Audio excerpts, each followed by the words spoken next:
En España, en Cádiz, señor Willy Meyer, señor Meyer, ¿cuál es el futuro de Irán si fracasa esta diplomacia del régimen de Mahmoud Ahmadinejad? ¿Qué va a pasar con el régimen de Irán si es atacado por Israel y por Estados Unidos? Ganadores y vencedores, ¿y qué va a pasar con la población de ese país, de Irán? Bueno, yo es que no, sinceramente no me pongo en esa tesitura, me parece imposible, ¿no? Entre otras cosas porque sería reforzar más el régimen de Irán.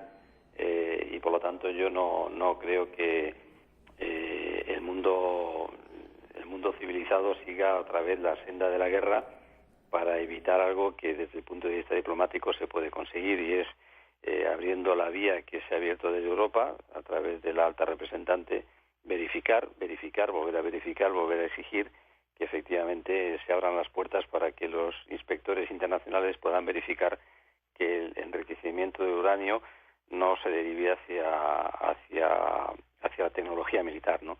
Pero en este punto yo creo que, yo insisto, es decir, con el mismo rigor que se exige a Irán, hay que exigirlo al resto de los países.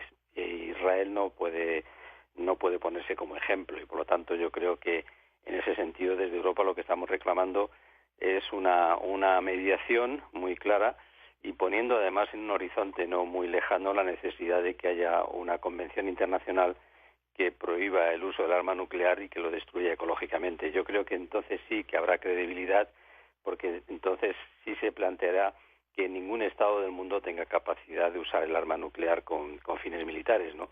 De otra parte es que es muy difícil ante la opinión pública internacional tener una autoridad moral para que los Estados que están armados y que tienen capacidad nuclear, muy pocos en el mundo, exijan a los demás que no tengan esa capacidad militar, y por lo tanto yo creo que ese es el debate de fondo, ¿no?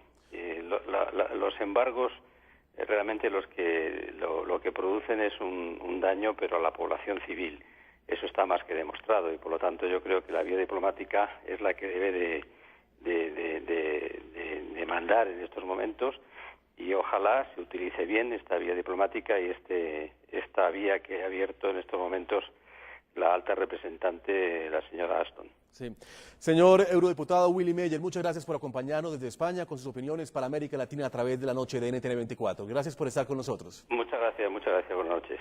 Vamos a Israel, en Tel Aviv, señor Eli Carmón. ¿Cuál va a ser el futuro de Irán si fracasa la diplomacia? ¿Y cuál va a ser el futuro de Israel si fracasa la diplomacia de Irán en este caso?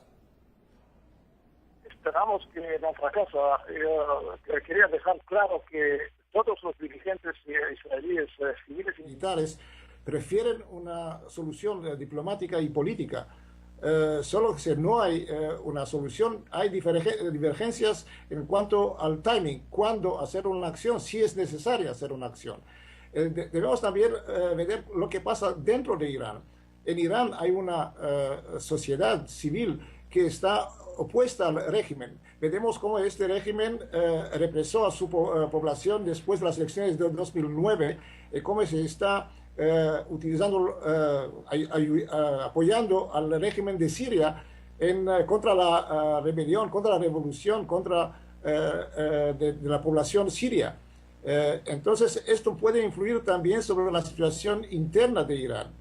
Yo creo que lo que pasa en Siria influye de manera enorme lo que pasa en Irán desde el punto de vista de la estabilidad interna.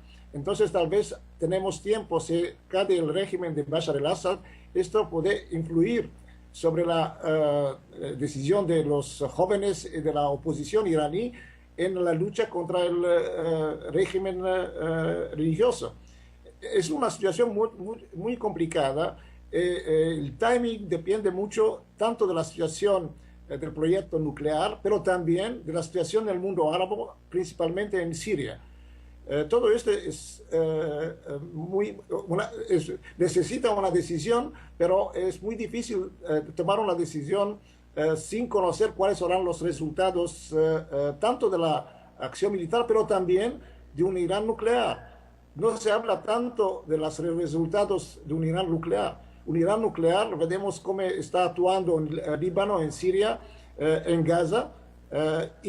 Si había un paraguas nuclear, Irán podría ocupar Bahrein, podría ocupar las regiones chiitas en Arabia Saudita, controlar el petróleo, todo el petróleo de Oriente Medio, y continuar una política mucho más agresiva que hoy día. Entonces, creo que debemos esperar algunos meses para ver cómo la negociación diplomática y política podrá dar resultados mejores. Desde Israel, Eli Carmón, muchas gracias por acompañarnos en la noche de NTN 24 y dar su opinión a este pueblo de América Latina. Muchas gracias. Gracias a ustedes. En Bogotá, Colombia, Carlos Patiño. Carlos, yendo un poco más a esos interrogantes que hacíamos antes de irnos a comerciales. ¿Qué va a pasar con Irán? ¿Qué va a pasar con Israel? Pero también le pregunto, ¿qué va a pasar con Rusia y con China si fracasa la diplomacia de Mahmoud Ahmadinejad? Pues mira, Juan Pablo, la situación es muy compleja porque si hay que sacar una lección del pasado, de la historia reciente, hay que recordar la guerra Irán-Irak. Y en la guerra Irán-Irak, Irán demostró que tenía una capacidad de combate por encima de cualquier inferioridad tecnológica e hizo una guerra asimétrica con respecto a Irak, que lo que hizo fue fortalecer el régimen iraní.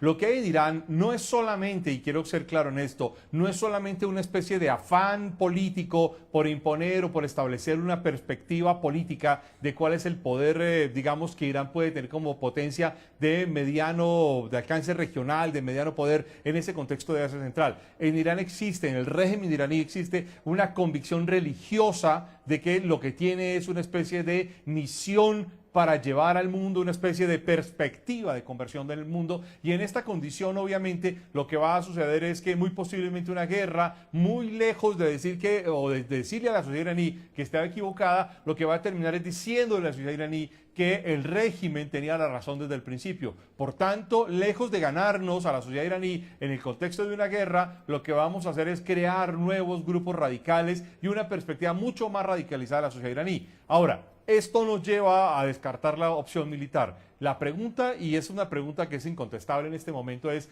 ¿qué vamos a hacer? ¿Qué va a hacer la comunidad internacional? ¿Cómo se va a plantear una estrategia para ganarse a la sociedad iraní, para derrocar el régimen iraní y para impedir que surja un régimen mucho más radical posterior a una guerra?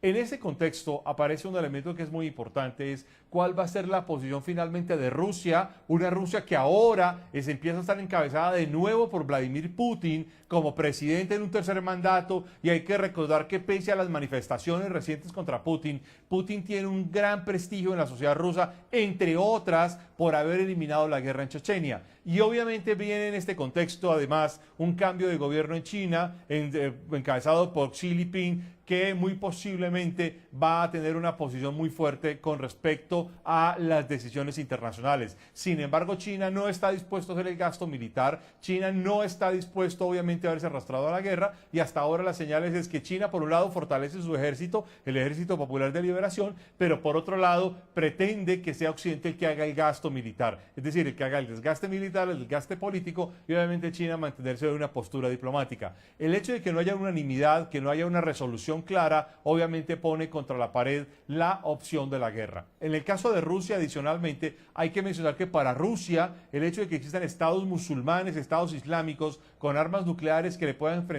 generar alguna especie de condición de invulnerabilidad, para Rusia se convierte en una amenaza en sí misma frente obviamente a lo que representan los estados sureños, limítrofes con Rusia, de regímenes islámicos, pero en especial hay que recordar un elemento clave. Rusia ha mantenido una posición ambigua con Irán y ha mantenido además, entre otras, la proporcionalidad de entregar armamento, tecnología, capacidad a Irán y obviamente de conservar una cierta tolerancia con Irán, como de alguna manera lo está haciendo con Siria. Y en este caso encontramos que China y Rusia tienen una posición muy distinta a los países occidentales, donde adicionalmente pues no hemos respondido todavía preguntas de fondo frente a una opción militar. Sí. Carlos Patiño desde Bogotá, Colombia, muchas gracias por acompañarnos nuevamente, como siempre estar aquí con este pueblo de América Latina a través de NTN 24. Muchas gracias. A ustedes, muy amables.